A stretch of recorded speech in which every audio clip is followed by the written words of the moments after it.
Transformers Exodus, Chapter 3. The pit floor was rectangular and large enough for a regiment to hold exercises on, 200 mechanometers on its short sides and half again that distance on the long sides. It was made of ore pebbles, crushed and discarded from the foundries, because their concentration of metals was too low to be useful. Spaced at irregular intervals around the floor, mechanical debris and burning heaps of trash made optics tricky, and created endless opportunities for tactical ambush and blindside attacks. Surrounding the floor, 4 levels of seating rose vertically to a ceiling 100 mechanos overhead. Banks of lights in every frequency, from infrared to ultraviolet, drenched the floor in merciless light. The stands were jammed with workers in the factories and elemental refineries of Kaon, stomping their feet in rhythm until the entire balconies of each level bounced up and down to nearly the limits of the metal frame's tensile strength. The noise was already overwhelming, and would grow so loud in the course of the match that the gladiators would fight with no input from their audio arrays, save a constant, maxed-out white noise. 100 times and more, Megatronus had entered a pit, either this one or much like it. Every time he had emerged victorious. The Tournament of Champions, this arena circuit's grandiose name for itself, had now changed the rules for Megatronus's opponents, allowing them to enter first and assume alt form if they chose. Anything they could scan and assimilate might be turned into a camouflage shape. It was a cowardly way to fight, but it worked in Megatronus's favor. When he could give the opponent the first shot, the opportunity to ambush him, and survive to win a total victory despite this, he looked invincible. Word was spreading. It was not so many stellar cycles ago that Megatronus had been merely one of the more fearsome gladiators in the Kaon pits. Now he was without question the most feared. It had not been so long ago that Megatronus still had no name. Now he had chosen a name to strike fear into the timid and inspire loyalty among those who would follow him. That it was not his name did not concern him in the least. He who was born with no name did not care where his name came from when he took one. There, he thought. My opponent is there. His optics had locked on a heap of discarded body parts, the kind of scrap heaps seen in the aftermath of an industrial accident, when dead Cybertronians lay awaiting reclamation and reconstruction. It was obvious, but Megatronus had long since realized that few of his opponents had any tactical subtlety. Above and around him, the crowd thundered. He looked up at them and raised his arms over his head, waving them into an even greater frenzy. This had dual purposes. 1, it got the crowd on his side, and 2, seeing Megatronus pantomiming victory before the fight had even begun would enrage any opponent with a shred of self-respect. Angry opponents were careless opponents. Careless opponents were dead opponents. The logic was flawless. From the pile of body parts erupted not 1, but 3 fighting bots. They were collectively one of Shockwave's combiner experiments. He could tell right away from the way they moved together. And these 3 were primitive. Drones, barely capable of what more advanced Cybertronians considered consciousness. One immediately changed into an all-terrain vehicle, its tracks studded and magnetic. It headed for one wall of the pit, looking for a higher vantage point to establish a crossfire. Megatronus kept focused on the other 2, which sprang immediately at him. The first he knocked down with a blaster shot. The second he swatted aside with a sweeping backhand. Keeping the ATV in his peripheral vision, Megatronus pivoted to prevent the 2 bot-form combiners from flanking him. One of them reared up and sprayed a stream of corrosive fluid at his face. He ducked aside, feeling the spray of it burn on his shoulder. The second made another pass at him, its blade-tipped hands flicking out at him.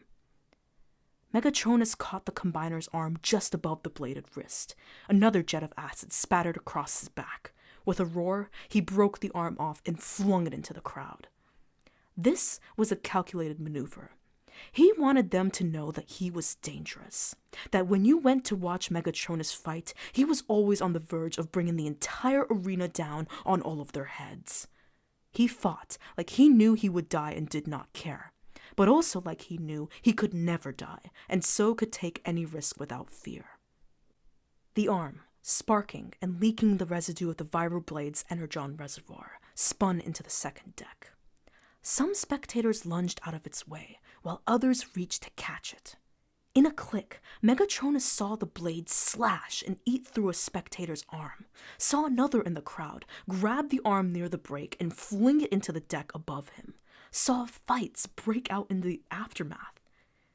But he could watch it no further, because the bot on the walls was opening up on him with concentrated energy fire, beyond what he would have expected in a Cybertronian so small. The blast knocked him off balance momentarily, and the acid spitter closed in to take advantage. Megatronus took the next volley of energy fire across his back as he closed with the mutilated combiner. Always finish a kill was his philosophy. 2 wounded enemies were still 2 enemies. He closed the distance between them in a leap, and used his larger mass and greater strength to drive the wounded combiner into the base of a pile of debris. Acid streaked his back again, but Megatronus ignored it. He had taken the best shot that combiner could give, and it would not kill him. At least, not sooner than he could kill it and its wheeled comrade. He held down the wounded bot, rammed the muzzle of his ion cannon into the joint where its neck met its multi-armed thorax, and blew it apart. Now the 3 bots would never be able to assume their combined form. This was another reason to finish a kill. A chittering sound reached him, even over the hysterical collective scream of the crowd at the match's first kill. Megatronus lifted the dead combiner up, swung it over his head, and flung it away to crash against the wall opposite the seating deck where he had thrown its arm. The acid sprayer landed on his back in the next moment, its pointed nozzle looking for vulnerable points on the back of Megatronus's head and neck. He was Megatronus. He had no vulnerable points. He reached back with both hands, grabbed the acid spitter, and slammed it to the floor. Small pieces of it broke off, and Megatronus went in for the kill. This one, he would do it with his bare hands. But surprises were yet in store. The combiner wriggled out of his grasp, then slithered with surprising speed across the broken terrain of the floor to join the ATV on the wall. The 2 of them then merged, combining into a single alternate form that leaped up into the air and hovered. So, Megatronus thought, I was wrong. Even with only the 2 of them, they can combine. It stopped, hovering perhaps 40 mechanos above the center of the pit floor. Extruded tentacular cables unspooled to catch on girders and keep the combiner up in the air. From there, it rained energy blasts down on him from blaster-adapted legs, occasionally swooping lower to discharge globules of acid from its mouth.